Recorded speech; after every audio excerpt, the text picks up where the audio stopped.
m'excuse pour ce désagrément. Nous avons eu quelques soucis de ligne. J'ai dû constater que votre image n'était pas assez fluide pour le bonheur de nos auditeurs. Alors, Alphonsine, est-ce que vous m'entendez?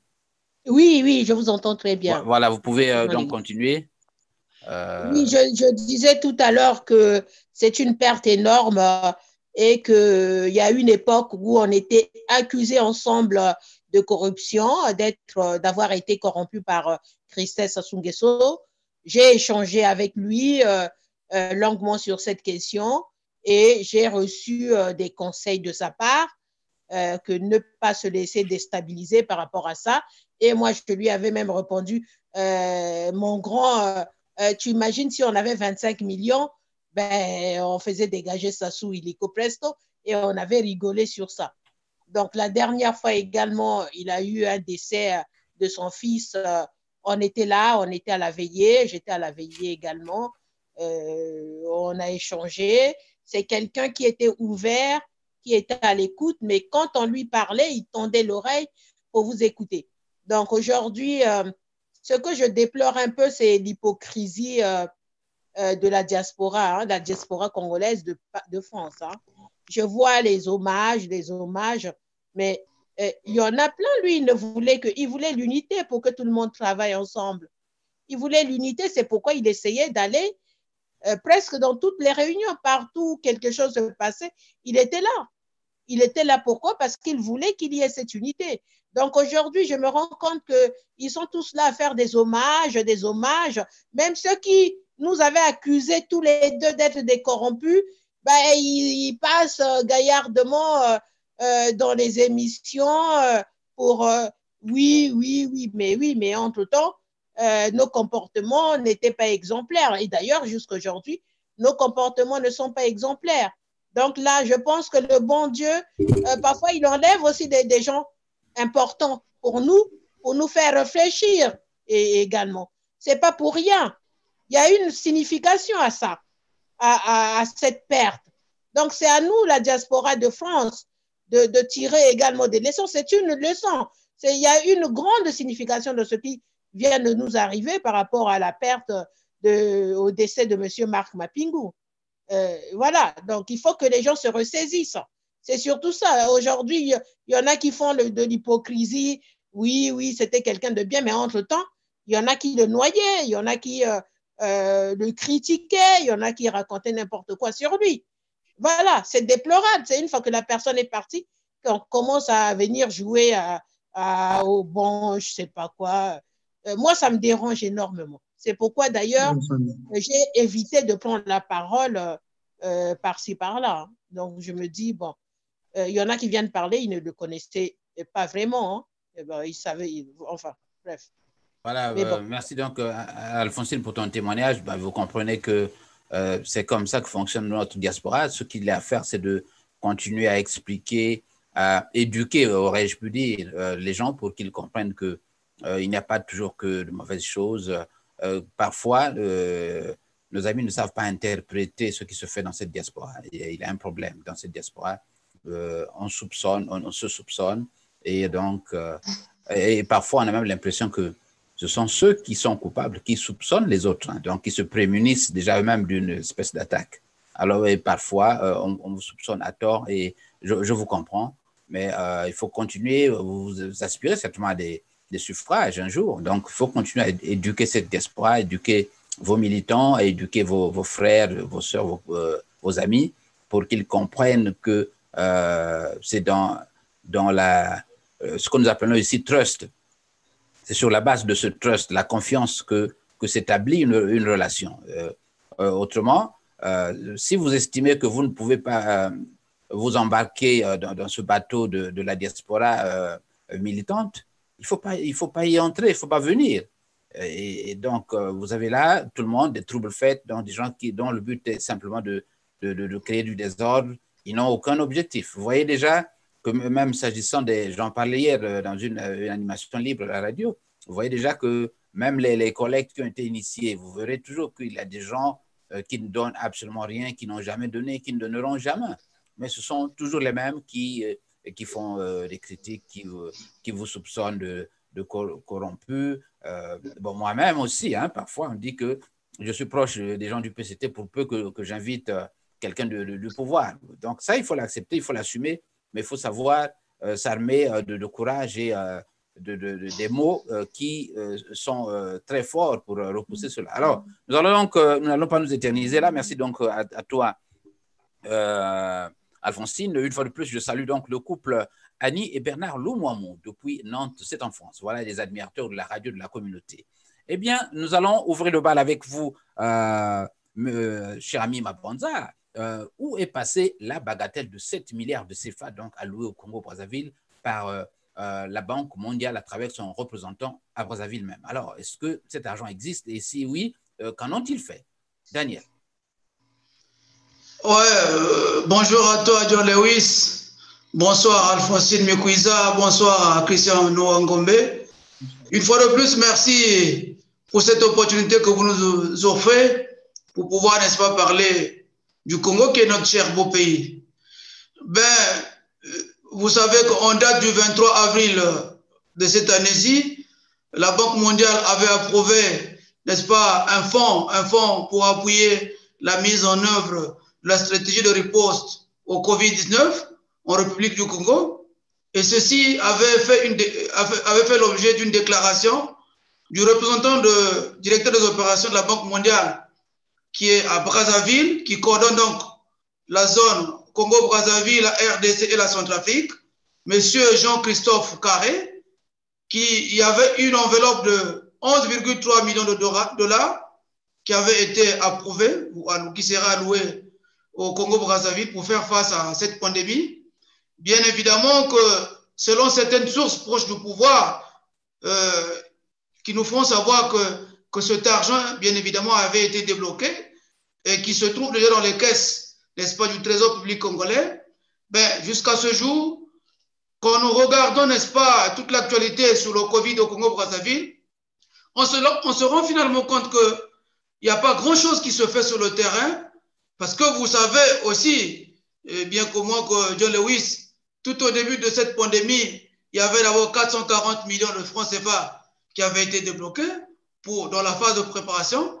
Après, nous sommes passés à 1,5 milliard qui avaient été injectés. Et en plus, il y a eu 25 milliards de francs CFA qui ont été débloqués pour pouvoir faire face à cette pandémie. Et à ce jour, avec tout ce que l'État congolais a mis en place, donc si nous regardons toutes ces sommes et plus les 50 milliards de francs CFA, l'apport du gouvernement, donc quand vous regardez, aujourd'hui, nous sommes autour pratiquement de plus de 100 milliards de francs CFA qui ont été déjà mis dans cette affaire de riposte de la pandémie.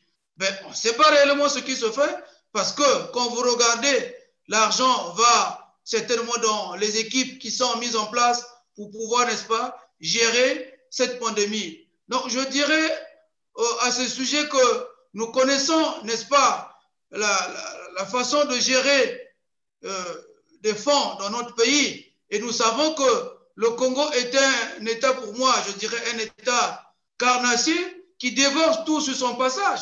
Donc, ces gouvernants ne pensent qu'à eux-mêmes. La preuve en est, depuis que nous sommes en récession et avec cette crise qui s'est ajoutée, nous n'avons pas senti un effort, n'est-ce pas, de la part des dirigeants, des barons du pouvoir. D'autant plus que quand vous regardez même les fonds qui avaient été alloués par le FMI sur les mesures, n'est-ce pas, drastiques, les 48 mesures, la mesure phare était celle qui consistait, n'est-ce pas, à la réduction du train de vie de l'État. Mais vous savez aujourd'hui que les ministres ont toujours 15 millions de salaires, plus 2 millions d'indemnités de loyer. Et donc, il n'y a aucun effort qui est fait de ce côté. Donc, on vit dans une république où il y a d'un côté les riches qui s'enrichissent au fil des jours et les plus pauvres, donc le peuple qui est toujours démuni. Donc, à mon avis, cet argent, selon certaines indiscrétions du pouvoir, est déjà arrivé entre les mains des dirigeants de ce régime, de Bila. Mais qu'est-ce qu'ils vont en faire?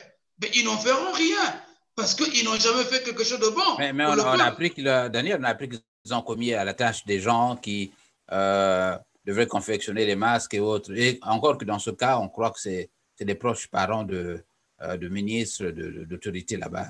Alors, cet agent... John Lewis, 1 500 000 masques, ça ne coûte rien. Si les masques artisanaux, ça ne coûte rien. Si le fabricant vous fait le masque, par exemple, à 100 francs, à quoi ça ressemble? Ça ne ressemble à rien.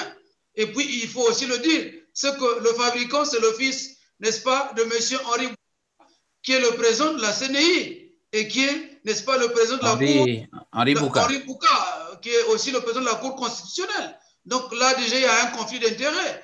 Donc, oui. C'est comme on dit, bon, on reçoit par la main gauche et puis on récupère encore par la main droite. Donc, moi, je pense qu'il n'y a rien qui se fait. Il n'y a rien qui se fait parce que, bon, ce régime nous a habitués à ce genre de mascarade. Donc, je reste, comme je puis le dire, sur ma soif, sur ma faim. Et je pense que vraiment, nous sommes très loin de l'horizon et que rien ne se fera parce que le peuple congolais continue à souffrir. Voilà. Voilà, merci Daniel. Est-ce qu'il y a à redire ou à enfoncer le clou quelque part où nous passons voilà, donc nous poursuivons. Oui, Ngombe, vous avez à dire? Bon, j'aimerais juste une petite. Je vais préciser, il y a au Congo Uni-Congo, donc l'union patronale interprofessionnelle. C'est Christian Barros. Il est citoyen français, c'est vrai. Il vit à Pont-Noir longtemps. Il se présente comme un capitaine d'industrie, comme au rang de Bolloré. C'est en fait de regrouper ces entreprises qui sont présentes et qui travaillent et qui présentent un bilan de comptabilité, un bilan QHSE, qualité, hygiène, sécurité et environnement. Donc, c'est un index, c'est un petit journal qui permet de suivre minimum sur 1 an l'évolution des entreprises. Ils ont même rencontré le ministre actuel, le Premier ministre Clément Mwamba, dès sa nomination. Mais jusqu'à présent, rien ne se passe. Au contraire, ça dégringole. Au Congo, tout va de mal en pire. Tout va de mal en pire. Je ne comprends pas. Uni-Congo veut quoi? Aider dans le cadre du Covid? Non, Uni-Congo, c'est l'union interprofessionnelle du Congo. C'est de le syndicat des patrons. Ce n'est pas Bopaka qui en est le président. Non, Christian Barros. Alors que veut-il faire? Je n'ai pas bien compris. Ce sont des bilans comptables, ce sont des bilans d'activité de toutes ces grandes entreprises. C'est comme on dit par exemple le top 10 ou le top 50, les 50 premières entreprises présentes au Congo et qui travaillent au Congo. Le bilan est négatif. Beaucoup de licenciements, beaucoup de dettes, beaucoup de la récession. La récession économique. Mais j'ai appris au cours de son interview, Denis Sassou Nguesso dire qu'il a une bagatelle de 100 milliards pour essayer d'éviter cela, non, aux entreprises. Non, il n'a pas 100 milliards, John Lewis. Il a fait une levée de fonds. C'est ce qu'on appelle le fonds de solidarité nationale. C'est une levée de fonds. Donc, qui doit certainement être abondé par, comme on le suit tous parfois dans les médias, c'est des opérateurs économiques qui viennent faire des dons, des chefs d'entreprise. Mais il faut le dire que la situation économique du Congo est catastrophique, elle est chaotique. Parce que, si vous vous rappelez John Lewis, nous sommes en récession pratiquement depuis 2014 et que beaucoup d'entreprises ont fermé à Pont-Noir. Moi, j'en faisais partie, j'étais dans une grande cimenterie de la place, le groupe CIMAF, Ciment de l'Afrique, qui était un groupe marocain, un grand groupe. Vous voyez, donc, Panalpina également a fermé les portes. C'est pour autant dire que tout ce que M. Sassou vient annoncer lors de ce discours, c'est de la démagogie pure et simple. C'est une utopie parce qu'il ne fera jamais ce qu'il dit. Parce que chez lui, entre la parole et le faire, il y a un fossé. Le fossé, il est énorme. Donc, pour moi, c'est juste un discours creux et vaseux et il n'y aura plus rien sur la Lune. Donc, les Congolais vont continuer à souffrir. Ils vont continuer à perdre des emplois et ils en perdent depuis 2016 ou 2017. Donc, ça ne changera pratiquement rien sur la place du Congo. Ben, la solution, je ne sais pas si c'est peut-être la providence divine qui pourrait aider le Congo, mais sinon, non, la faisabilité, M. Sassou ne fera plus rien. Il a prouvé ses limites. Voilà. Voilà, il a prouvé ses limites. Je vais ajouter. Oui, Alphonsine, allez-y. Alors, aujourd'hui, on est le 11. Normalement, le déconfinement au Congo… Le 10, nous sommes aujourd'hui. Non, nous sommes le 10, voilà, mais on est plus loin du 11. Voilà, nous sommes le 10 aujourd'hui. Le confinement, c'est dans 5 jours. Alors, voilà, je me demande, parce qu'il a parlé de l'aide accordée au secteur informel, l'aide accordée aux PME. Alors, je me pose la question, cette aide arrive quand? C'est ça, je me pose toujours la question. Mais l'aide arrive quand? Donc, on attend. Ben, on a appris l'aide, vous parlez de l'aide distribuée aux populations? Voilà, justement. Mais n'avez-vous pas vu des vidéos à travers lesquelles les gens présentaient ces petits paquets comme une aide dans les quartiers nord là-bas? Oui, mais c'est chaque député qui va faire son clientélisme. Ce n'était pas dans le cadre général de l'action du gouvernement? Ça m'étonnerait. Ça m'étonnerait. Parce que ce n'est pas aux députés de faire ça. Est-ce que ça relève des compétences d'un député d'aller distribuer de l'aide? Parce que je crois, Daniel, qu'il a eu une distribution de dons déjà de la part du gouvernement. Non, mais John Lewis, oui? John Lewis, vous savez que le confinement a commencé le 31 mars. Et si on vient commencer l'aide, par exemple, à partir du 1er mai, vous voyez, il y a quand même un gap entre le 31 mars et le 1er mai. Donc, si vous distribuez aussi un poisson de ce que nous appelons ordinairement le Simon un poulet plus un quart d'huile végétale, plus 2 quakers de riz, est-ce que cela pourrait permettre à un ménage de 6 personnes de tenir pendant 15 jours? Voilà, c'est impensable. Donc, l'aide aujourd'hui, en fait, c'est un trompe-œil. C'est juste pour dire au peuple que oui, nous avons apporté quelque chose, un soutien tant soit peu, mais en fait, c'est une goutte d'eau dans l'océan. Ça ne change rien. Les gens, aujourd'hui, vous savez que John Lewis, au Congo, il y a beaucoup de familles vulnérables. Vous avez les retraités qui sont devenus vulnérables. Vous avez les étudiants. Et à côté de cela, il faut ajouter ces parents-là qui sont en train de perdre les emplois, non pas seulement liés au Covid aujourd'hui, mais qui en ont perdu entre 2018 et 2019 avant le Covid. Donc, vous voyez, il y a toute une situation qui est délétère, qui est délicate, qui ne permet pas aujourd'hui au peuple congolais, aux citoyens congolais de vivre décemment. Et aujourd'hui, le Congolais a perdu sa dignité. Donc, je pense, si vous prenez la mesure de la situation du Congo aujourd'hui, mais il y a de quoi se fondrer. Vous imaginez vous-même combien de fois vous faites des transferts ou de monnaie gramme au Congo? Alphonsine Mikuiza, Christian Nwangombe, moi également. Donc, c'est difficile. Je ne sais pas, est-ce que le Congo pourrait s'en sortir de cette situation? Parce que vous avez suivi son interview sur France 24 et aussi RFI, interrogé par Karine Franck et l'autre journaliste. Oui. Mais vous l'avez suivi. Vous l'avez suivi que c'est difficile. C'est difficile. Et qu'on pourra, l'horizon, pour moi, le bout du tunnel, il n'est pas encore vu, mais c'est difficile.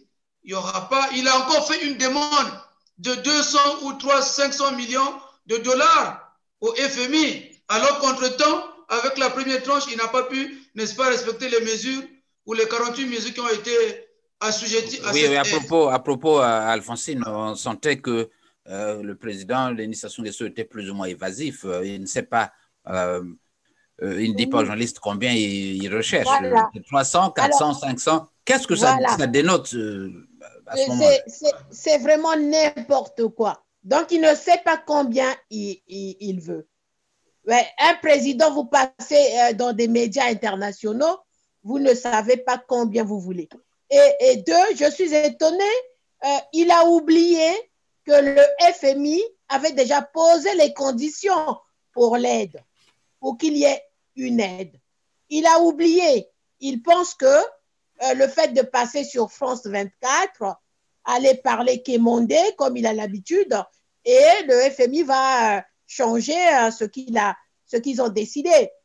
Il n'a rien fait par rapport aux 48 mesures que vient de dire mon frère Daniel Mabanza. Rien n'a été mis en place.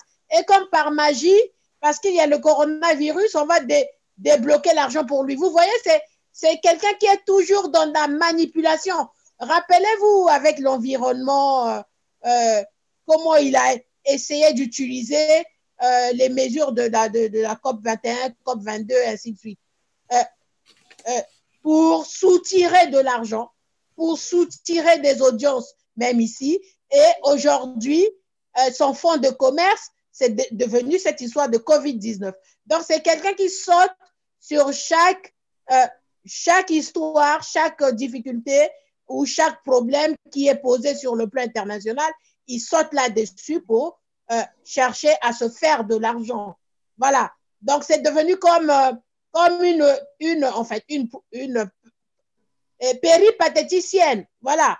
Donc, qui, selon les circonstances, va vendre ses charmes à tel prix ou tel autre, puisque finalement, il ne sait même pas combien il a besoin. Voilà. Et il passe dans un grand média international. C'est honteux. Franchement. Oui. Alphonsine, à Daniel ou Ngombe, à Daniel, vous avez encore les souvenirs frais de ce qui se fait là-bas, puisque vous y avez été pas plus qu'il y a peut-être 2 ans déjà.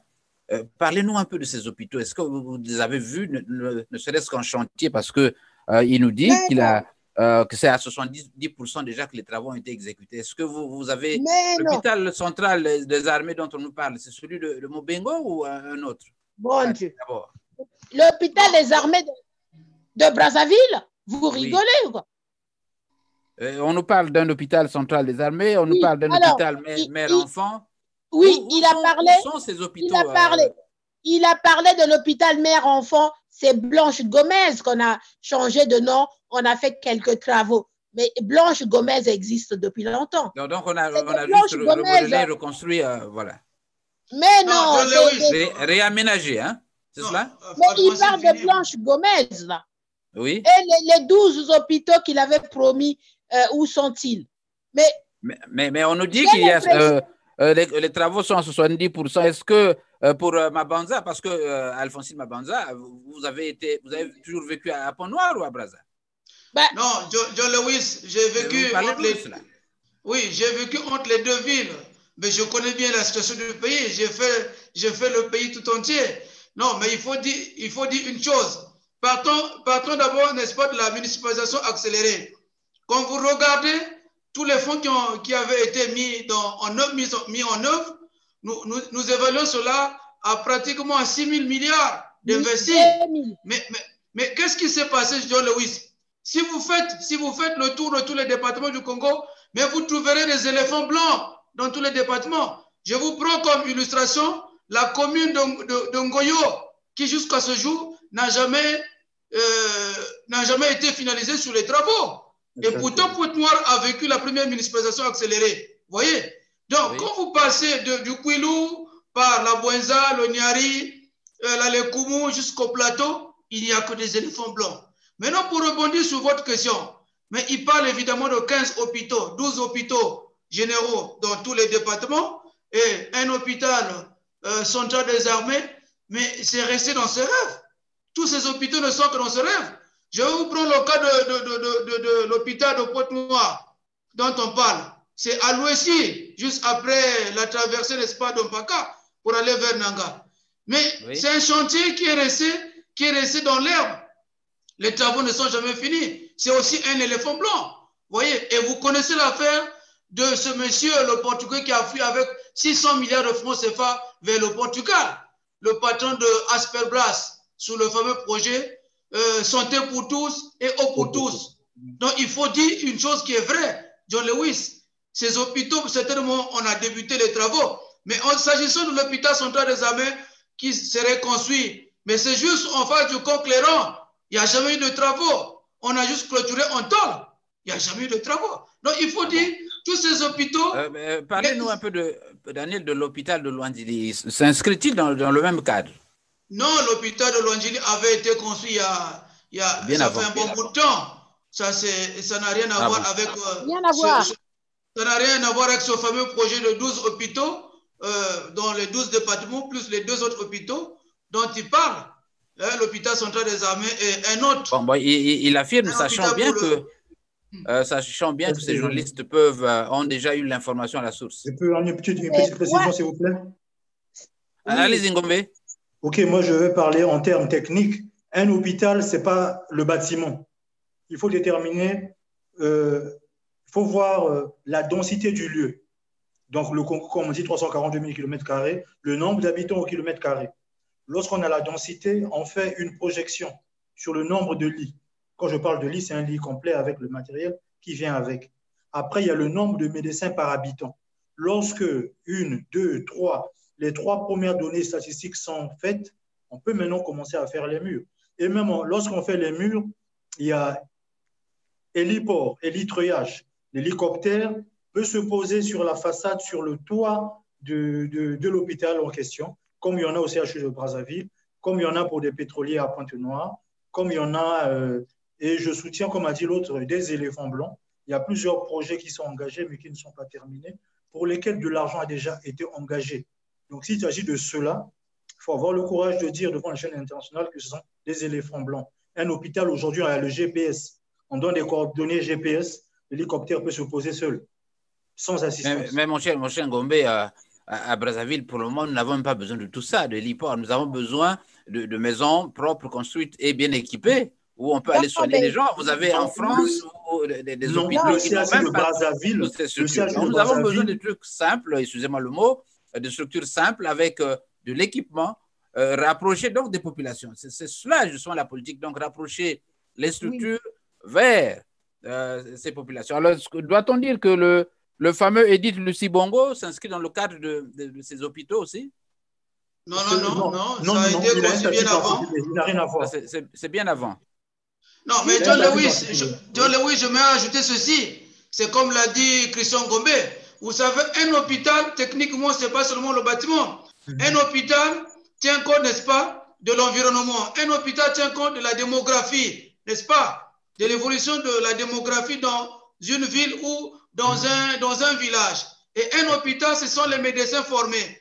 Un hôpital, ce sont les équipements qui répondent, n'est-ce pas, aujourd'hui aux normes internationales. C'est ça un hôpital. Il ne s'agit pas de construire des bâtiments qu'on laisse comme ça, qui tombent en lambeaux. Et après, on dit à l'image de l'hôpital de Dolézy. Vous vous rappelez de son discours du 30 avril, son deuxième discours qui prorogeait, n'est-ce pas, l'état d'urgence et le confinement. Il a relevé lui-même les insuffisances du système sanitaire congolais. Mais John Lewis, quand on sait qu'en 2015, le PIB du Congo était de 15 000 milliards de francs CFA et qu'on a engrangé, n'est-ce pas, des excédents budgétaires, mais on ne pouvait plus aujourd'hui venir, un chef de l'État sérieux ne pouvait plus venir parler sur une chaîne internationale comme France 24 ou RFI et dire que nous sommes en difficulté. Non, on aurait eu ne serait-ce que le minimum, le basique possible qui aurait dû permettre, n'est-ce pas, aux populations de pouvoir se soigner correctement. Parce que le peuple ne demande pas le pouvoir. Le peuple demande qu'il y ait la création des biens et des services capables aujourd'hui de pouvoir nourrir le peuple, de pouvoir se soigner dignement. Donc, tout ceci n'existe pas au Congo. Ça n'existe que dans le rêve de M. Denis Sassou Nguesso, John Lewis. Donc, il faut dire que le Congo vit dans une situation très chaotique. C'est tout simplement cela. J'en ai terminé. Merci beaucoup. Alors, moi, je voulais ajouter ceci. Oui, ajouter. Allez-y rapidement. Par rapport à son interview, on se rend compte que le monsieur est complètement déconnecté de la réalité parce qu'il a oublié qu'aujourd'hui, l'information est ouverte, qu'avec les techniques les NTIC, les nouvelles techniques d'information et de communication, on peut vérifier l'information. Alors, il vient devant une chaîne comme France 24 pour venir raconter n'importe quoi. Il ne se rend même pas compte que tout le monde sait qu'il est en train de mentir et qu'aujourd'hui, l'information circule. Que tout le monde sait aujourd'hui qu'il n'y a jamais eu la construction d'un quelconque hôpital, à part l'hôpital de sa fille et Lucie Bongo chez lui là-bas. Mais cet hôpital, comme viennent de dire mes deux frères, mais on tient compte de la densité de la population pour installer des infrastructures. On ne va pas comme ça d'une manière hasardeuse construire des choses. Il y a combien de personnes qui vont dans cet hôpital? Apparemment, c'est hyper, si c'est bien équipé. Ce n'était pas, Alphonsine, construit pour couvrir les zones nord? Mais les zones nord, il faut bien, mais il faut que les gens aient, c'est pourquoi je parle des infrastructures. Il faut que des gens aient accès aussi à cet hôpital, ceux qui sont au nord. Où sont des voies carrossables, des routes pour se déplacer, pour aller dans cet hôpital? C'est ça aussi. Parce qu'on a eu, nous, on a eu un compatriote qui est allé travailler là-bas, qui était médecin ici, qui est allé là-bas, mais il était obligé de revenir parce que par manque de patients. Il a eu peur de perdre la main. Il est revenu en France. Voilà, nous allons donc... merci donc. Non, mais voilà. John Lewis, je vais ajouter quelque chose. Nous allons essayer de souffler. Non, 2 secondes, John Lewis. Juste Daniel, nous allons souffler, nous allons souffler. Okay. Nous allons souffler. J'ai ce morceau que je vous propose de Puis Pointe-Noire.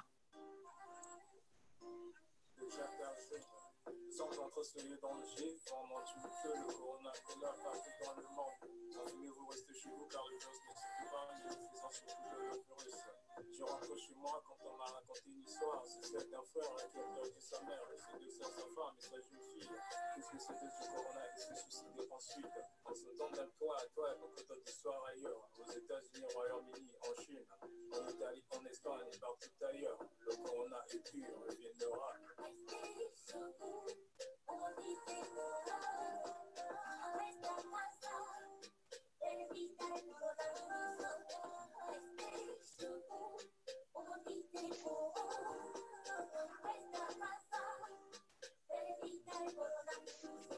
Africain, le corona n'est pas un jeu. Nous devons faire face à cette impasse, faire face à cette menace et combattre cet ennemi invisible et visible, car nous comptons beaucoup de morts dans les mondes. Cette image même nous relie une attitude que tous les pays du monde doivent normalement avoir pour pallier à cette affaire et pallier à cette menace. Car nous vivons ce même drame. Plus loin, le changement de l'ordre mondial. Africain, le corona n'est ni une maladie des blancs ni une maladie des noirs. Le corona attaque tout le monde. Le corona attaque toute leur race, sans exception. Si mon Afrique ne change pas sa manière de voir les choses, on reste plongé dans l'Afrique dans les noirs. Je suis venu comme un rappeur invisible à la forme visible à mon frère Biti. Je suis venu comme les descendants de Vikings, sortis pour la guerre.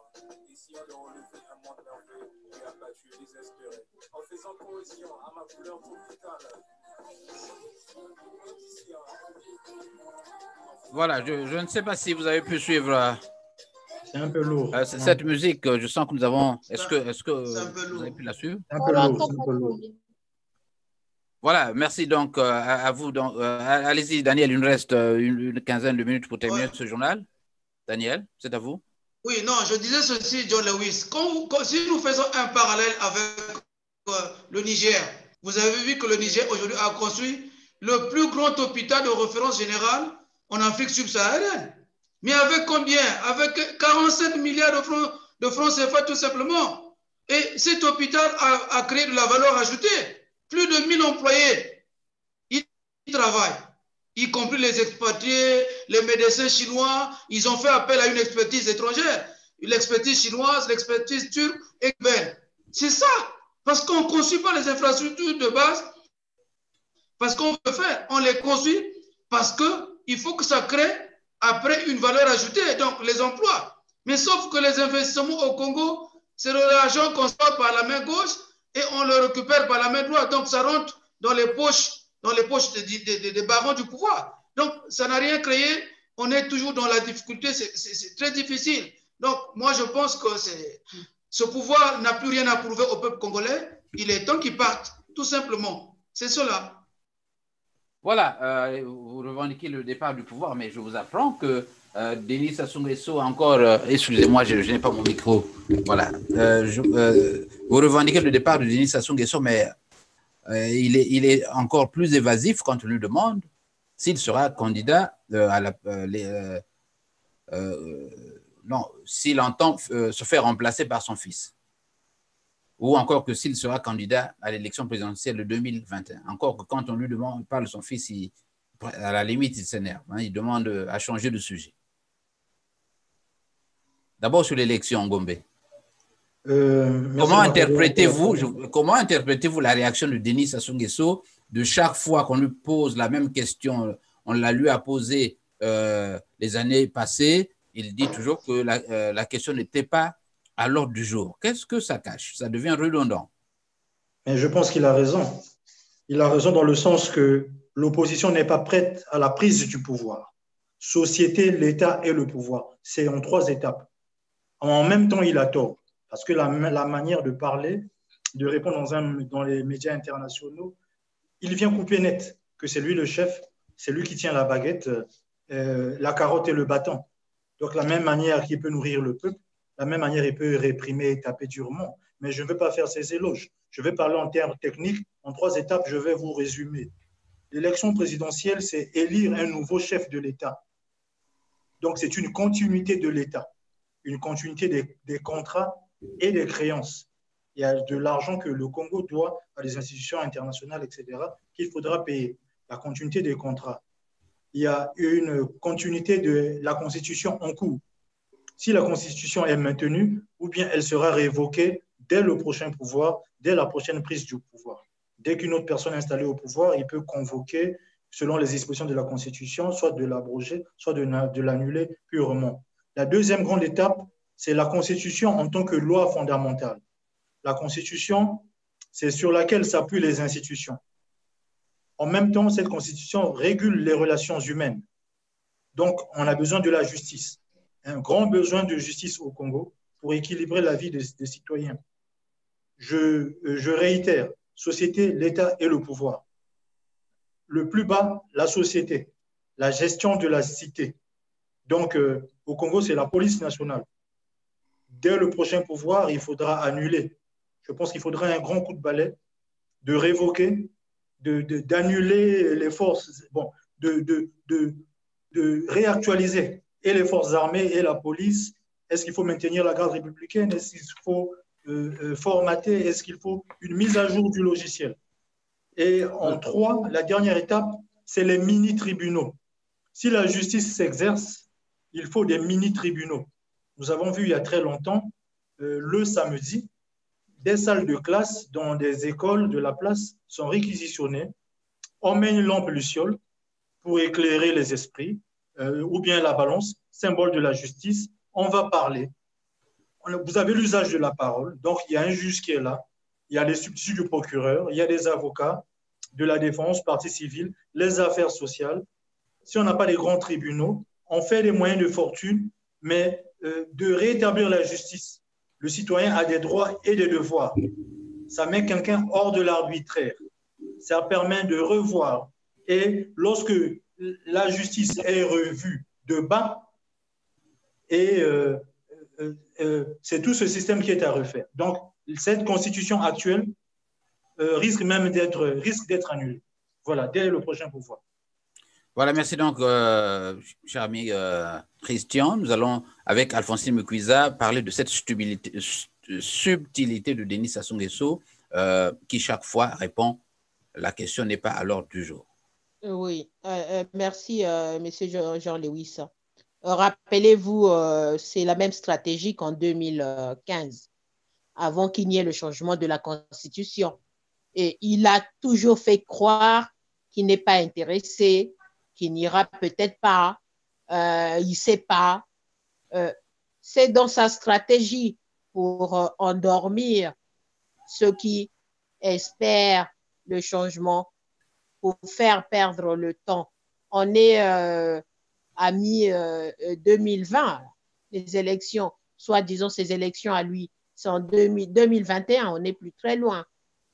Donc, normalement, il a toujours procédé de la sorte, donc ce n'est pas nouveau. Qu'il y aille, qu'il n'y aille pas, ça n'engage que lui. Nous, on travaille pour qu'il n'y aille plus. Nous, on travaille pour le changement, un changement sérieux du système. On travaille pour qu'il y ait ce changement. Quand il y a ce changement, automatiquement, la Constitution sera changée. Il y aura des nouvelles institutions plus démocratiques. Donc, alors, dire que l'opposition, par contre, je conteste ce que mon frère vient de dire. Dire que l'opposition n'est pas prête à prendre le pouvoir, ça n'a aucun sens. Il n'y a aucun homme providentiel et il n'y a pas d'homme irremplaçable non plus. Sinon, il n'y aura pas la mort. Voilà. S'il y avait que ce n'est que Sassou qui doit rester là. Sinon, Bill Clinton serait toujours président ici. Voilà, exactement. Donc, il n'y a pas d'homme providentiel. Personne n'est éternel et personne n'est irremplaçable. Tout homme est remplaçable à un moment ou à un autre. Donc, l'opposition est bien là et l'opposition agit. Si l'opposition n'agissait pas, il n'y aurait pas eu cette agitation pour qu'il passe sur France 24, pour qu'il aille quémander par-ci, par-là. Le système est aux abois. On va vers la fin du système. Ça, nous en sommes sûrs. Donc, c'est au peuple congolais de prendre ses responsabilités. Donc, nous savons que le système va vers la fin. On sait bien que tout ce qu'il raconte, il passe dans les médias, c'est de la simple agitation. Et en face de lui, il a des gens avertis qui savent bien qu'il n'y a plus rien à en tirer. Donc, aujourd'hui, le FMI, on a bien vu, ça demande au FMI, il y a déjà des réponses. Hein. Le Congo-Brazzaville est sur la liste des pays insolvables, c'est-à-dire ceux qui ne respectent aucune règle. Donc déjà, il n'a pas appliqué les 48 mesures. Il n'y a même pas un début d'application d'une mesure demandée par le FMI. Et comme par hasard, il va gaillardement devant France 24 parler encore du FMI qui lui a donné, je ne sais pas, en plus on ne sait pas quel montant. Non, mais ce n'est pas possible. Donc, il peut raconter ce qu'il veut par rapport aux élections, mais nous, ces élections-là ne nous engagent pas, on l'a toujours dit. Moi, je fais partie d'une plateforme CRC Brazza. Nous, on ne s'aligne pas aux élections prévues par Sassou Nguesso. On sait bien qu'il n'y a pas d'élection démocratique avec lui. Il n'y a même pas à espérer. Donc, nous, on se bat pour qu'il y ait un changement, c'est tout. Pour que le pays avance, tous les pays avancent.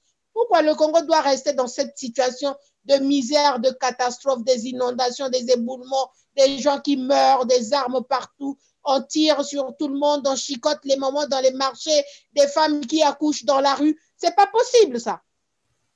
Et la police qui ne respecte rien, on profite du confinement pour aller piller les pauvres citoyens qui n'ont déjà plus rien. Ben, nous-mêmes, regardez, il y a tout un pan de quartier par rapport à l'aide dont il parle, qui n'a rien reçu. Les gens ont faim. On est obligé de collecter 10 € par ici, 10 € par là pour essayer de fournir du riz. Vous parlez d'une révolution?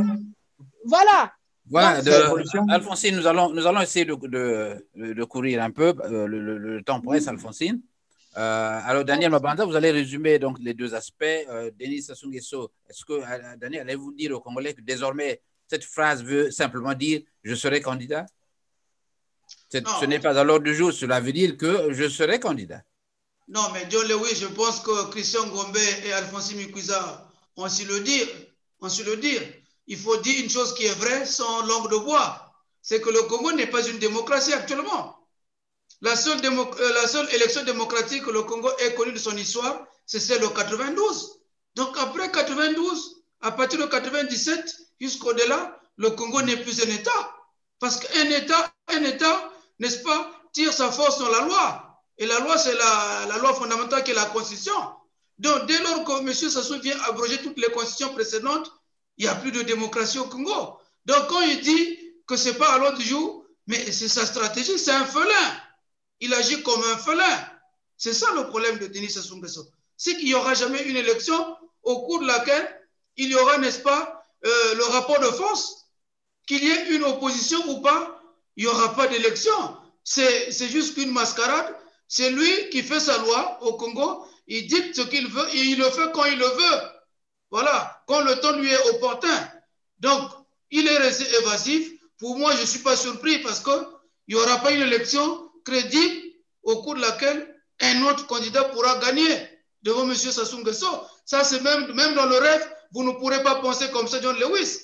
Donc, il faut dire, la seule chose qu'il faut dire aujourd'hui, c'est qu'il faut que les forces vives de la nation se prennent en charge. se rendre à l'évidence qu'il faut sortir ce groupe-là, ce cartel, cet état cartel-là du Congo, pour que le Congolais vive dans la dignité. Sinon, penser qu'il y aura une élection, c'est comme l'a dit Frédéric Kessler l'a dit, à mort la mort. Donc, à quoi sert la mort? Voilà ce à quoi ça se pense. La mort n'existe pas et ne sert à rien. Donc, il n'y a que lui qui est le roi. Et autour du roi, vous avez tous ces chantres qui viennent chanter des louanges pour, n'est-ce pas, le déifier, pour faire de sorte que lui, il se pérennise au pouvoir. Donc, il n'y aura pas d'élection tant que lui, il ne voudra pas. Il n'y aura d'élection que lorsque lui, il le jugera opportun. Voilà. Voilà, on peut vous croire sur parole, Daniel, en juger par les réactions de Denis Sassou Nguesso, qui a dit pas de clémence pour Mokoko et Okombi. Mais avant d'en arriver là, puisqu'il nous reste deux aspects abordés dans ce journal, des amis de la rédaction, nous avons la question du jour, notamment la parole de la communauté. Nous avons pris l'habitude, donc, pendant cet été, nous avons déjà relancé cette question. Pour les gens qui nous suivent sur YouTube, salut donc, vous êtes nombreux, je vois plus d'une trentaine déjà connectés. Alors donc, ceux qui sont sur notre page Radio Congo Live en Chicago et sur Jean Lewis. Alors, exceptionnellement, nous aurons 3 gagnants aujourd'hui. Alors, pour être gagnant, il faut répondre à cette question par écrit sur le lien de l'émission. Question. Je rappelle aussi que les amis qui sont en face de moi, donc les amis de la rédaction, et ceux qui ne sont pas à l'émission aujourd'hui, sont exclus de cette émission. Alors, Gombe était le gagnant la fois dernière, je lui ai envoyé les $10, un peu plus de $10. Voilà, mais ça, c'était une exception. Alors donc, quel est le slogan de Radio Congo Live 11 Chicago? Quel est le slogan de Radio Congo Live 11 Chicago? Nous avons un slogan officiel. Hein. Donc, dans les papiers de la radio, ce slogan-là, vous devriez le connaître. Alors, nous allons donc poursuivre cette émission. Vous écrivez donc, pour ceux qui sont sur YouTube, vous portez votre réponse. Je prendrai la toute première réponse sur Jean Lewis, la toute première réponse sur YouTube et la toute première réponse sur Facebook, donc sur la page. Alors, M. Ngombe est commis à la tâche, c'est lui qui va s'occuper de ce jeu concours, qui va regarder les résultats et les authentifier et puis vous envoyer les $10. Je reçois les $10. Moi, je ne suis pas riche, comme vous le constatez. Je n'ai pas les moyens. Je travaille comme vous. Je reçois les moyens des donateurs. Donc, ils m'envoient cet argent que je redistribue aux autres. $10 pour votre carburant et $10 pour vos unités à Brazzaville. Voilà. La suite de ce journal à 13h39 à Chicago.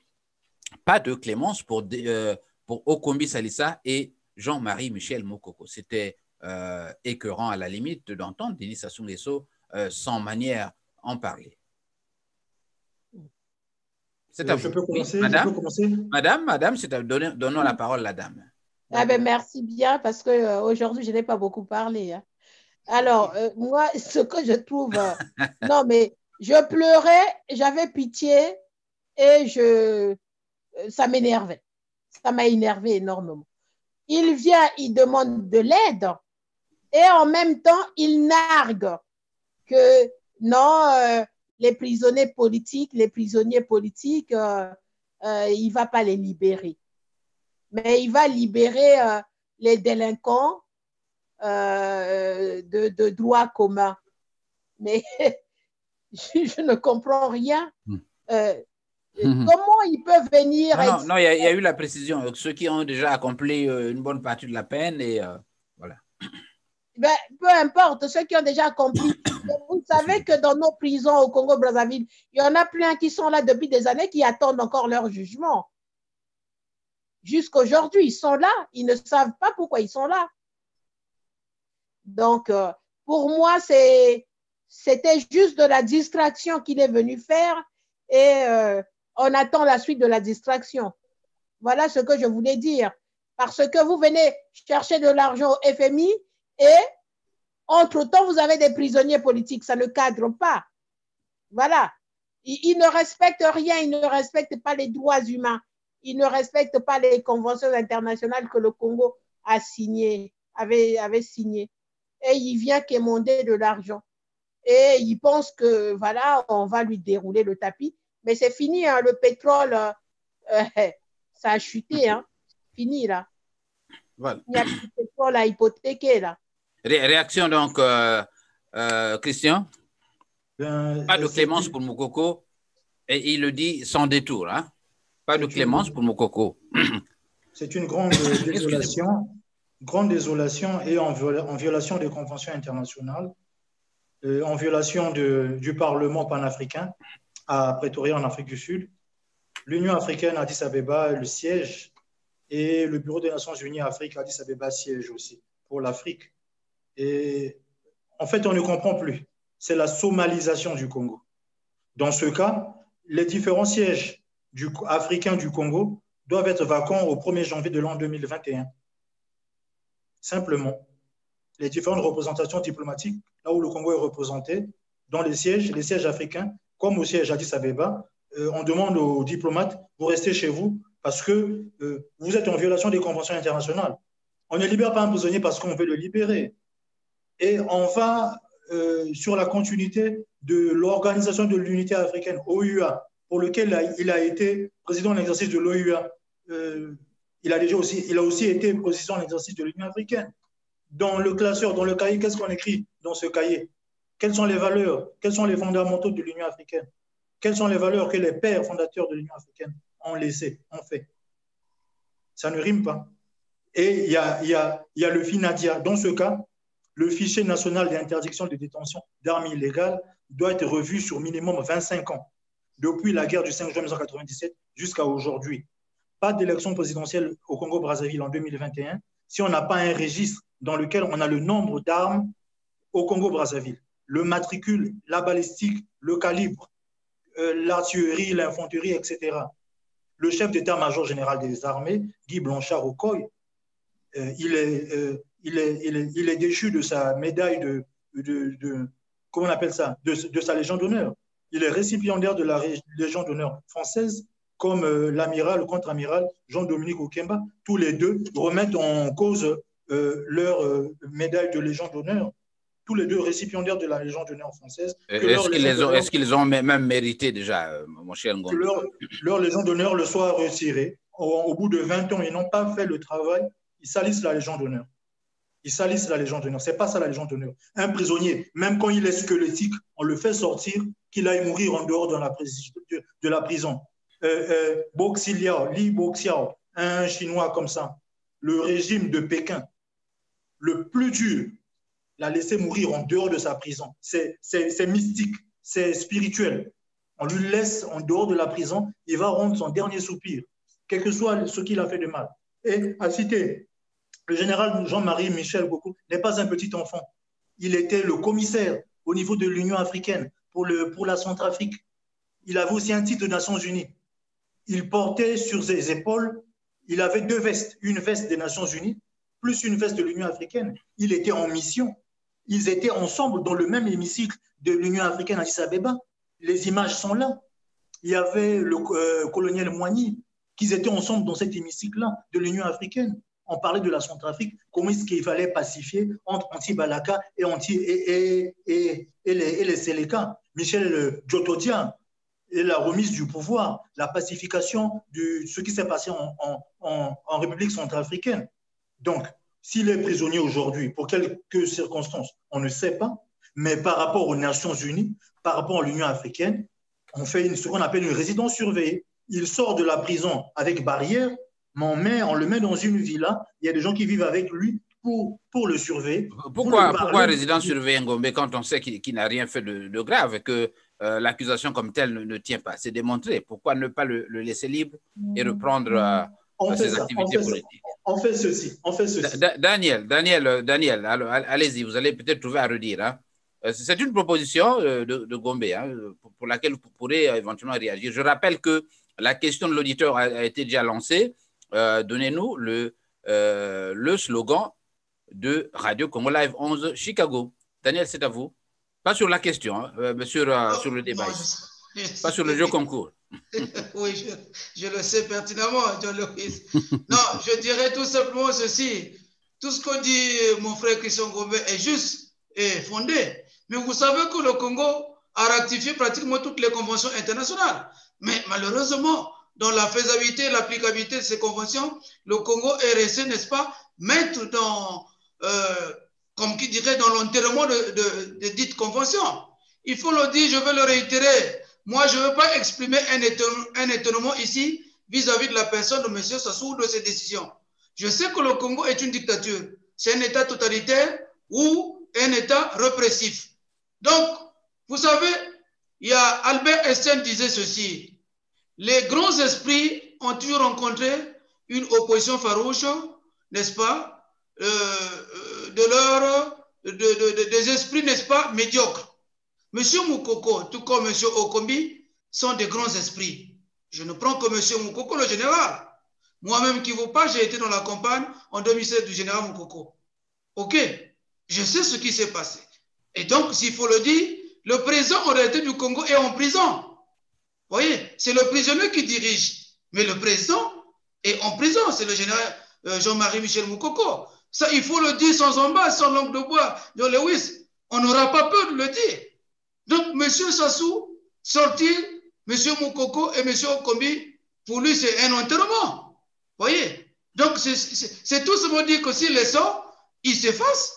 Et donc, on peut évoquer toutes les conventions internationales, on peut évoquer, n'est-ce pas, tous les textes de droit qui puissent exister, auxquels le Congo a ratifié, mais ça ne servira en rien à M. Sassou. Donc, il impose ce que lui, il pense, il impose sa dictature et il emprisonne Moukoko et Okombi. Mais il n'y a pas que ces gens-là. Vous vous rappelez qu'il y a, un monsieur qui est mort en prison, qui avait été molesté par les milices de M. Denis Sassou Nguesso, M. Kalakala. Vous savez que Libongo Ngoka avait été emprisonné pour avoir été soutien de M. général Moukoko. Vous savez que Jean Gwabi avait été emprisonné. Jacques Bananganzala. Il y en a plusieurs. Donc, il y en a qui ont fui le Congo, qui se retrouvent aujourd'hui en France. Je peux citer en passant Guy Mafimba. Ils sont nombreux. Et vous savez aussi que le feu Marc Mapingu a été le communicant direct du général Moukoko. Mais il ne pouvait pas rentrer au Congo pour faire la campagne du général. Donc, dire que M. Sassou libère Moukoko, pour lui, c'est tout un problème. Et vous savez que certaines indiscrétions du pouvoir nous ont dit aussi qu'il y a eu des missions qui ont été menées. Hein? On a pris des parents Kouyou, à qui on a confié cette mission pour aller convaincre le général Moukoko depuis sa cellule de prison, pour qu'il accepte le régime de Mpila, le régime oyocrate de Brazzaville. Mais le général est resté sur sa position. Pour moi, c'est un héros. Pour moi, le général Moukoko, c'est un érudit. Et vous savez que vous pouvez passer plus d'un demi-siècle, ces genres de personnes, vous ne les aurez pas. Donc, je dirais, pour chuter, qu'il n'est pas évident que ce monsieur sorte, le général Moukoko et Okombi, parce que s'il les sort, son sort est scellé. C'est tout simplement cela qu'il faut dire. La vérité est celle-là. Donc, on ne va pas rester sous ce genre de débat, sinon c'est une perte de temps. Voilà, Daniel. Sassou est convaincu s'il sort Moukoko, ben Moukoko récupère le pouvoir. Ça, c'est clair, le peuple. Parce que c'est le seul, depuis que moi je suis né, John Lewis, c'est le seul qui a fait l'unanimité du nord au sud, de l'est à l'est. C'est le général Jean-Marie Michel Moukoko. Voilà. Merci, Daniel Mabonza. Vous savez, nous avons pratiquement oublié les auditeurs. Il y a quelques remarques ici que nous allons lire. Carla Lorraine Morales, donc il y a 53 minutes. Donc, elle a pris l'émission dès le début, je crois. Ils ont la mémoire courte ou juste schizophrène, par contre très fort dans la calomnie. Voilà, les Congolais, bien sûr. Vous avez Sat Msil, unissons-nous autour d'une personne afin peut-être de réunir toutes les diasporas avec et une ou un porte-parole afin de mieux canaliser la communication pour un Congo libre. Bon, c'est une entreprise vraiment difficile, cher ami. Hein? Giscard Ibara Miele, Monsieur Mabanza Daniel, vous n'avez pas été admis au 17h dimanche parce qu'il y avait Thierry Mungala, pour l'interrogation. On vous retrouve ici. Non, mais Monsieur Giscard, Daniel Mabanza est d'abord contributeur à Radio Congo Live en Chicago, il peut vous le confirmer. C'est ça. Et il y va juste pour se défouler, hein, quand il parle là-bas. Bon, sa maison, c'est d'abord ici. Vous avez Alphonsine Mikuiza, qui est depuis plusieurs années donc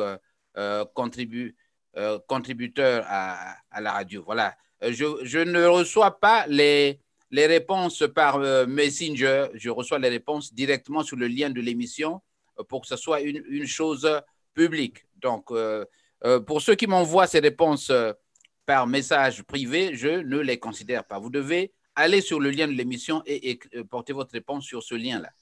C'est ce qui permettra donc à notre jury de vous délivrer, de décerner le prix. Georges Tiba, les gens de la Likwala ne savent pas y accéder. Bon, mais doyen, je ne me retrouve pas tellement. Je vois qu'il y a un appel téléphonique. S'agit-il pour la question?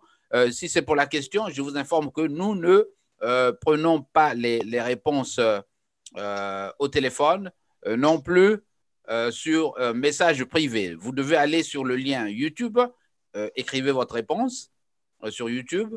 Si vous utilisez un pseudo, je m'arrangerai à avoir vos coordonnées et notre ami Gombe pourra vous envoyer votre prix, notamment le prix de la radio. Alors, nous allons terminer par l'affaire Ndengue. C'est une affaire très grave. Ça, moi, je la considère comme étant une affaire grave parce qu'elle a suscité non seulement un tollé, mais qu'elle est en train de bousculer ce que nous appelons l'unité nationale. Alors, je vois que c'est ma mère qui est en train de m'appeler pendant que je fais l'émission, Alphonsine. Hein? Alors, dites à celle-là que je vais répondre dans quelques minutes. J'ai essayé de l'appeler hier, mais il n'a pas répondu. Alors, salut donc Vicky. Je vous appelle dans quelques 5 minutes, le temps de terminer cette émission. Alors donc, nous avons cette affaire, donc affaire Ndengue, qui suscite des approbations. Alors, vous pensez, Alphonsine, que ceci s'inscrit… Non, je voulais que ce soit Christian qui commence d'abord. Ceci s'inscrit, cette réaction de Ndengue, sans embâche, s'inscrit-elle dans le cadre de ce que les gens disent, notamment les Tékés ne sont pas considérés, ils sont utilisés comme des gens devant jouer des rôles. Donc, aider notamment les Mboshi à évoluer, à faire le sale boulot? Non, je dirais non, c'est de la discrimination. C'est un manque de respect. Brazzaville actuelle s'appelait d'abord Mfoua, qui est devenu un comptoir pour les colons. Permettez-moi de refaire une partie de l'histoire. La colonisation, l'explorateur Pierre Savorgnan de Brazza, etc. Pour ne pas être trop lent. En fait, le DGPN actuel manifeste sa fatigue, sa lassitude. Le même DGPN depuis 1997, octobre 1997, après la guerre du 5 juin. Même aux États-Unis, même dans les pays développés, même dans l'ex-URSS, des postes stratégiques, c'est 5 ans. Après, on vous affecte ailleurs. Vous étiez à la douane, on vous envoie à l'aéroport, prochainement, on vous envoie à la marine marchande, prochainement, vous signez les passeports, etc. Il n'y a pas de garder la même personne au même endroit plus de 20 ans. Ça ne veut rien dire. C'est zéro. Zéro. La note, c'est zéro. La police ressemble à son chef. C'est ce qu'a dit Paul Mbot en tant que ministre de la Sécurité. Et dès qu'il y a eu le conflit, Paul Mbot, Jean-François Ndengue, on écarte Paul Mbot pour laisser Jean-François Ndengue. Colonel Grébert Gompika était colonel avant François Ndengue, qui était simple lieutenant et qui était beaucoup plus avec les sapeurs-pompiers à la Direction générale de sécurité civile, à Brazzaville, à la rue Mboshi, etc. C'est des hommes qui se sont faits eux-mêmes. Ce sont des trésors de guerre. Sortis de guerre, toute une promotion, avec ou sans études, avec ou sans stage d'entreprise. On balance avec un grade, mais la plénitude de grade. L'ancienneté prime sur le grade. Vous êtes colonel, mais il y a quelqu'un qui est colonel avant vous. Vous êtes général, il y a quelqu'un qui est général avant vous. Donc, il n'y a plus de respect. C'est pour ça que j'ai dit que simplement, tout ce qui est force armée au Congo, on remet le compteur à zéro. Police, gendarmerie, douane, eaux et forêt, armée de terre, etc. On remet le compteur à zéro. Une nouvelle constitution, s'il le faut, parce que la constitution actuelle est criminogène. Dans les articles 10 et 96 qu'il faudra vite enlever. Soit une nouvelle constitution pour tous, le socialisme bantou. Moninga Keleli, Ozumwa Like, Ozumwa Mapa, Okopesa Moninga. Cet esprit qu'avait Marien Ngouabi, lorsque le président de la République, jeune président, il fait son jogging, il ne pouvait pas craindre des armes à feu dans Brazzaville. S'il avait une escorte, elle était limitée. Il était au contact avec son peuple. N'oublions pas, au Ndongo très fâché, le monument qui était à la Grande Gare à Brazzaville, c'était la révolte des travailleurs, c'était la révolte des cheminots, c'était un équilibre de la bourse du travail. Donc aujourd'hui, ONEMO, Office national de l'emploi et de la main-d'œuvre, mettez les gens au travail, pour être bref. Voilà. Voilà, merci. Nous allons donc bientôt nous séparer. Alphonsine, Oui. j'ai comme l'impression que cette affaire est venue renforcer cette solidarité entre Téké et que les Téké, voulant donc se prémunir de cette attaque, j'allais dire, ou de ce manque de considération à la limite, croient que les autres, donc des autres régions, devraient venir à la rescousse pour les aider comme tel. Parce que j'ai vu, moi je suis Téké, au Niari là-bas, il y en a au nord, un peu partout. Ils sont partout les Téké. Alors, ce n'est pas un gros risque pour Ndenge que de l'avoir fait. Alors, moi, je pense qu'il y a la panique ce dernier temps. Il y a la panique. Et n'oubliez pas que la société congolaise est construite. Eux, ils ont construit cette société sur la base clanique, la base ethnique. Donc, pour eux, tout le monde doit graviter autour d'eux. Donc, c'est eux qui tiennent les rênes. Donc, tout le monde doit se soumettre. C'est juste dans cette ligne directrice de la dictature, la soumission de tous au clan. Rappelez-vous, toujours les mêmes. Il n'y a pas que Ndenge, il y a déjà un officier de là-bas qui a dit qu'ils ont tué dans le pool. Le ciel n'est pas tombé. Rien n'est arrivé. C'est toujours sur cette ligne politique ou dans leur stratégie de soumettre le reste du Congo.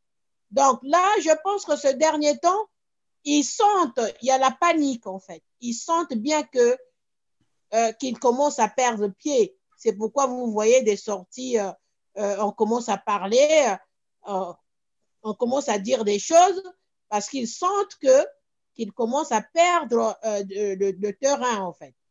Je pense que c'est comme ça que j'analyse cette situation. Mais moi, ça ne m'étonne pas d'entendre ce genre de choses de la bouche de Ndenge. Ça ne m'étonne pas.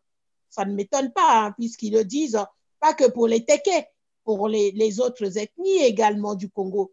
Comment les autres sont traités, comment on va bombarder tout un département. Ça va dans le même sens.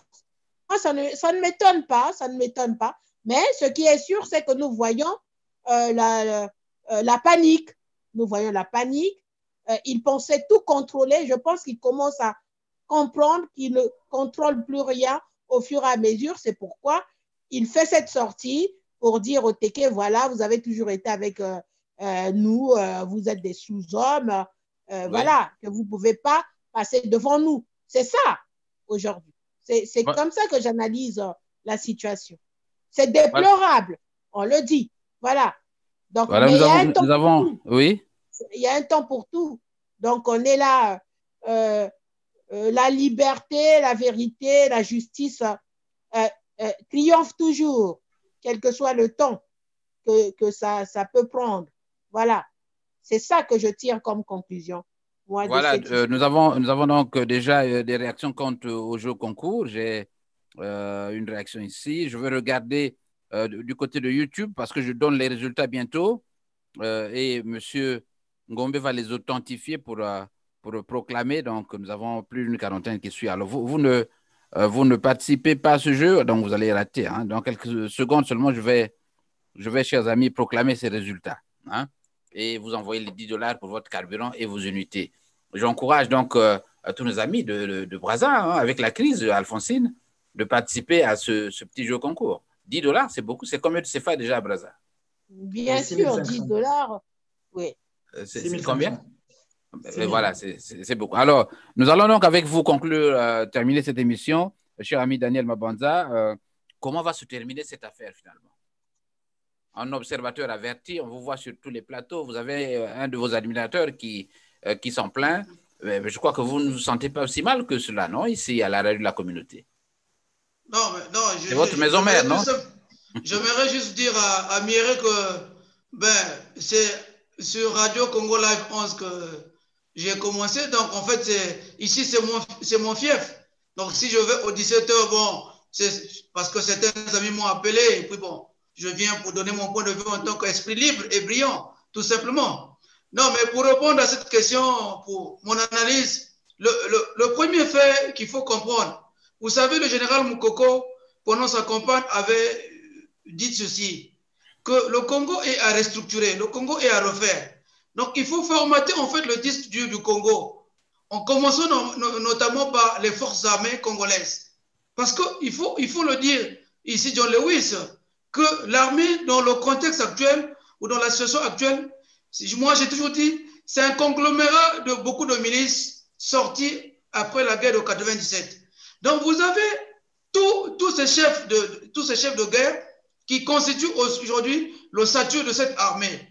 Donc, voir que M. Ndengue réagisse devant un cadre comme le professeur Nkwa, qui est membre, n'est-ce pas, du collège d'experts, et donc qui est dans la riposte de cette pandémie du Covid-19. Et ça se passe carrément à l'entrée de la primature. Donc, pour moi, je dirais, c'est un acte délibéré que M. Ndengue, ici, comme vous dites, pour humilier les Batéké. Mais vous savez aussi que ce régime est un régime tribal. Si vous vous souvenez de la vidéo de ce monsieur de Filou, après l'effondrement de la route Makazoum-Filou, cette vidéo nous éclaire bien que le régime de Brazzaville est un régime tribal. Donc, faire la guerre au Téké, mais on ne fait pas que la guerre au Téké. On fait la guerre à toutes les autres ethnies, à toutes les autres tribus du Congo. Quand vous suivez la réaction de Jean-Dominique Okemba dans son fief, dans son village, il le dit ouvertement, sans langue de bois, nous avons bombardé le pour, le ciel n'est pas tombé. Donc ça veut tout dire que l'impunité grandissante au Congo est légitimée, elle est même constitutionnalisée. Donc il n'y a pas pour moi je dis, je ne vais pas exprimer mon étonnement face à la réaction de M. Ndengue. Donc ce sont juste des chefs de guerre qui se retrouvent autour de ce pouvoir et qui font la loi, et donc les plus forts, les plus faibles subissent. Donc c'est la justice en fait des vainqueurs qui s'exprime au Congo. Donc c'est pas étonnant que Jean-François Ndengue, Jean-Dominique Okemba et le colonel Bangui, commissaire fut-il d'un commissariat de Brazzaville sud de Makelekele, prennent le toupet de pouvoir s'exprimer comme ils le veulent, parce qu'ils savent qu'en face d'eux, il n'y a pas du répondant. Ils savent qu'en face d'eux, il n'y a pas de justice. Donc la justice est aux ordres de la chancellerie. C'est ça qui est la vérité, John Lewis. Donc pour chuter, je dirais tout simplement que tout ceci prendra fin, comme l'a dit Alphonsine Mikuisa. J'ai toujours dit, personne n'est plus fort que le temps. Le temps, c'est un vrai baromètre pour déterminer la fin des choses. Voilà, je termine par là. Voilà, merci donc à toi, Daniel Babanza. Merci également à Alphonsine Mikuisa. Merci à Christian Je peux Noah. ajouter quelque chose, s'il vous plaît? Oui, alors, le litchi. J'étais en train d'en parler déjà. J'étais en train d'en parler. Merci, je vais en parler. Merci, voilà. Je vous en prie. Voilà, donc je disais que nous venons donc d'épuiser tout ce que nous avons prévu pour vous, chers amis. Merci à vous qui étiez sur YouTube. Je vois qu'il y a M. René Tikambungi. Bonsoir, mes frères, merci.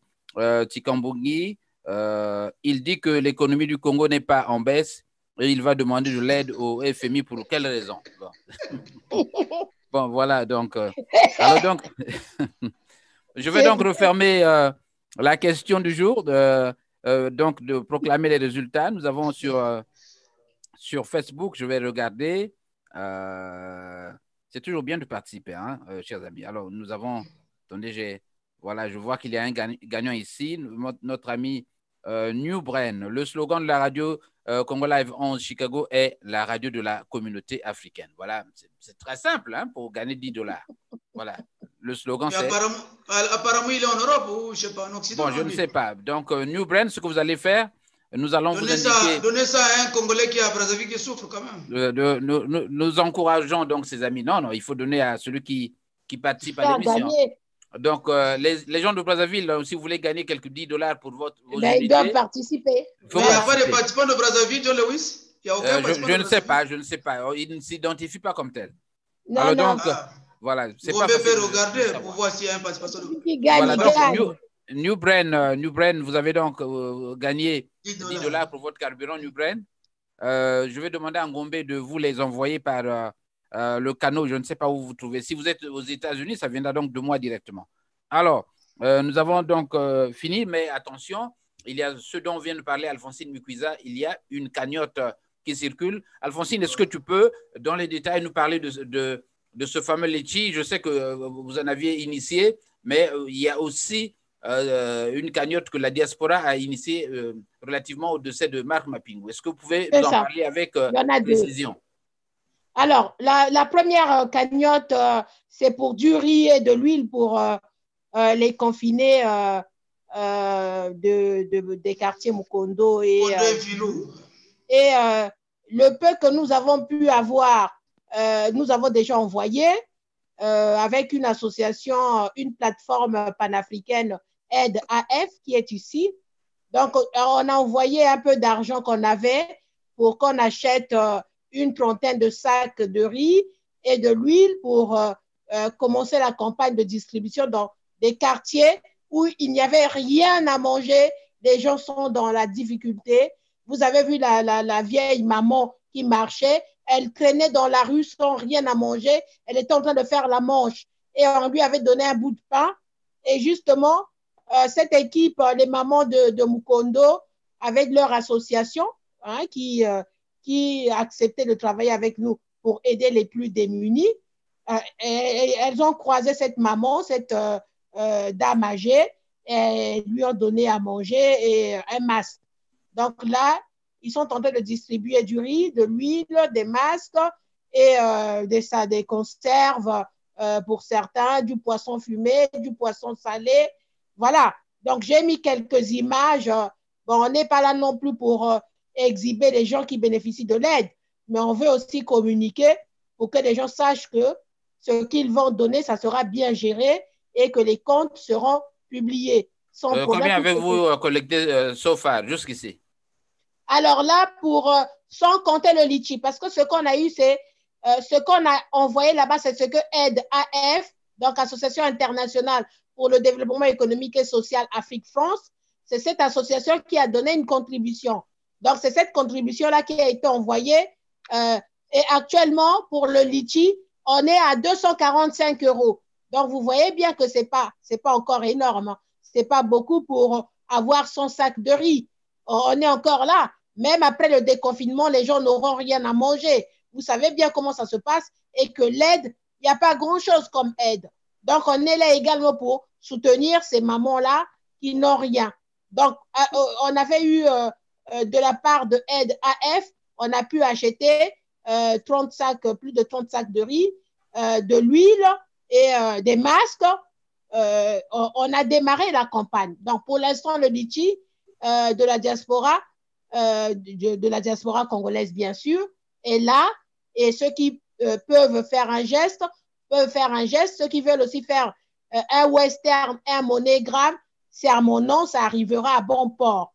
Alors, il y a la deuxième cagnotte, c'est celle qui est initiée pour aider à l'inhumation avec des honneurs qu'il mérite de notre frère Marc Mapingu.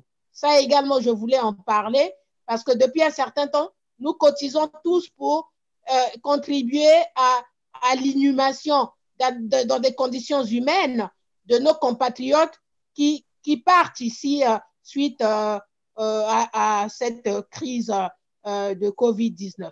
Donc, ça également, c'est en ligne, c'est le pot commun, donc le pot commun, et ceux qui peuvent mettre quelque chose, ils mettent selon ce qu'ils ont. Ils peuvent être anonymes ou pas, cacher le montant ou pas. Donc, c'est à chacun de mettre selon ses moyens. Ça, nous avons commencé à le faire depuis que tous les Congolais, puisque l'ambassade du Congo est absente, puisque le Congo, les autorités congolaises sont absentes pour ces situations-là. Donc, nous-mêmes, nous sommes obligés de cotiser pour inhumer dans de bonnes conditions nos compatriotes. Voilà également ce qu'on voulait faire. Donc, vous voyez que le travail est énorme. Il faut que tout le monde puisse mettre la main à la pâte parce que pour aider le Congo, c'est tout ça également. Ce n'est pas que mettre des pantalons, saper, et il y a tout ça également. Ce n'est pas que bavarder, mais il faut également agir. Et pour agir, on doit commencer à agir sur tout ça, justement, toutes ces situations-là. Merci à M. Jean-Lewis pour la parole. Voilà, je veux conclure pour dire qu'on a toujours constaté que les gens sont dans cette diaspora, passez-moi le terme, vraiment égoïstes. Hein. Vous avez une main dure, ça ne s'explique pas. Vous ne pouvez pas imaginer que jusqu'ici, vous n'êtes qu'à moins de 300 €. Vous devriez en avoir un peu plus. Alors donc, essayez de faire un geste. Nous vous connaissons. Il y a des gens qui n'attendent que de recevoir quand ils ont des difficultés. Qu'il s'agisse de la France ou des USA, le comportement des Congolais, il est constant, il est le même. C'est-à-dire que vous ne contribuez pas. 2, 3, 4, 5 €, c'est largement suffisant. Quand vous multipliez 3 ou 4 € par, disons, 1000 personnes, c'est beaucoup d'argent déjà. Alors donc, essayez de faire l'effort de contribuer. Vous voyez, vous avez, je ne sais pas si vous sentez le poids moral que vous traînez toute votre vie dans cette façon de vous comporter. Ça me rappelle l'histoire d'un monsieur on nous parlait d'un monsieur qui était au quartier Mpaka, que vous devrez connaître, ce quartier de Pointe-Noire, et qui avait l'habitude juste de prêter son Petromax, donc cette lampe, Petromax, chaque fois qu'il avait une veillée dans le quartier. Vous savez que c'est ce que les gens ont fait en retour quand il a perdu un parent. On a pris un Petromax, on est allé le lui déposer. Peut-être pensait-il que la contribution était beaucoup plus importante. Alors donc, essayez de faire, de comprendre que cette union-là fait la force. Hein, la force de la diaspora. Faites comme les autres, les diasporas de l'Afrique de l'Ouest. Vous voyez, ces diasporas sont rodées à cette solidarité-là. Vous voyez, les Camerounais, ils sont dans ce que vous appelez les Mokwani et autres. Ils font des cotisations toujours et ça marche toujours. Et vous voyez que... Oui, vous voyez il y a même des Congolais qui vont dans ces communautés de façon, dirais-je, éhontée. Ils vont contribuer dans ces communautés se prévalant de ce que non, mais chez vous, il y a toujours des problèmes. C'est parce que vous-même, vous les créez. Alors, pourquoi vous allez faire le bonheur des autres communautés alors que vous pouvez arranger les choses chez vous, les faire progresser? C'est justement cela. Alors, donc, merci, Alphonsine, d'avoir insisté là-dessus. Je crois que moi-même, je vais contribuer. Je suis en train de chercher ce lien. Je ne le vois pas. Je ne sais pas où je peux voir ce lien. Ces deux liens, hein, le vôtre et celui de Mapingu. Je vais donc faire ma contribution, modeste soit-elle. Hein. Vous comprenez que j'ai déjà trop à faire hein, avec cette histoire de radio. Donc, allez-y. Nous allons commencer à lire ces noms aussi. Est-ce qu'il y a la possibilité de voir ces noms à l'écran? Est-ce qu'il y a la possibilité d'ouvrir et de lire les noms de ceux qui contribuent au fur et à mesure? Bien sûr. Et voilà, donc nous allons maintenant commencer à lire ces noms. Hein. Ouais, nous allons lire pour que tout le monde sache hein, qui n'est pas sérieux dans cette diaspora, qui est hypocrite et qui est, comment vous l'appelez? C'est quoi? L'avarice, hein, des gens avares, hein, des gens qui ont une main de fer. Maboko, Makaku. C'est cela en lingala, Christian? Oui. Alors, je voulais ajouter quelque chose. Monsieur Marc Mapingu, chaque fois qu'il y avait un événement, il apportait sa contribution. Oui, toujours. Voilà, il apportait toujours sa contribution. Ça, il faut également le dire aussi. C'est pas, ils sont nombreux ici sur la place de Paris, ils veulent aller diriger le Congo, mais quand il s'agit de donner 10 francs pour aider les autres, même pour payer la salle d'une réunion, ils ont du mal à sortir l'argent. Ça aussi, il faut le dénoncer. On veut bien aller diriger le Congo, mais on ne veut pas mettre la main dans la poche. Ce n'est pas possible. On ne récolte que ce qu'on a semé. Si on n'a rien semé, on ne récolte rien du tout. Voilà, merci donc et bon week-end à ce couple, donc un couple exemplaire de Nantes. En France, donc je dédie cette édition du journal de la communauté à ce couple Annie et Bernard Loumouamou. C'est en France. Voilà, merci d'avoir été à l'écoute ce dimanche. Je vous retrouve samedi prochain pour un autre numéro du journal de la communauté. Moi, c'est dit Lewis.